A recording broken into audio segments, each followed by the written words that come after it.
ها، هنطلع فين؟ ساحل. سخنة أكيد. حاجات محدش هيقولك عليها في الريل استيت.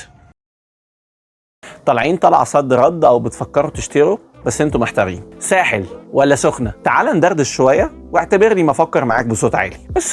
السخنة مكان معمول عشان تروحوا طول السنة، مش سيزون معين، مقسوم اتجاهين، زعفرانة وسويس، كل اتجاه ليه الطابع بتاعه في البيتش والمية، وطبعا اللي بيروح هناك عارف قصدي. ولكن السخنة ما فيهاش نايت لايف قوية تقدر تعتمد عليها في سفريتك، يعني الدنيا هناك بتبقى على الهادي بالليل. ولو اتكلمنا في السخنة كانفستمنت، لا الساحل اقوى بكتير. خلينا نقول ان الساحل بينقسم لاكتر من مكان، يعني ساحل طيب وساحل شرير وساحل شرير جدا جدا جدا جدا. وفي الاساس الساحل معتمد في الترفيه على النايت لايف اكتر من البيتش والميه. البحر اكيد جزء اساسي من يومك، ولكن هناك في نشاطات تانية كتير ممكن تعملها، غير انه زي ما قلنا انه انفستمنت احسن كتير من السخنه، لان البروجرس اعلى والايجارات اغلى، حتى لو كان سيزونال، يعني هم 3 شهور بس، مش زي السخنه طول السنه. ومحدش يقول لي السخنه اقرب من الساحل، لان ده ببساطه بيعتمد على المكان اللي انت اصلا بتبدا منه رحلتك، سواء في القاهره او براها. يعني مثلا الراجل اللي عايش في الشيخ زايد هياخد له على الاقل ساعه جوه المدينه عشان يقدر يمسك اول طريق السخنه، وياخد له ساعه ولا ساعه ونص كمان عشان يوصل. هي تقريبا نفس المده اللي هياخدها لو قرر يروح الساحل، وطبعا العكس صحيح. فباختصار، لو انت من هواة الاكتيفيتي والنايت لايف وعايز تقضي يومين حلوين في الصيف، يبقى يلا ساحل. ولكن لو انت بتحب تروح تتشل، تقعد قعده حلوه، تشوي، تنزل البحر، تقعد قعده رايقه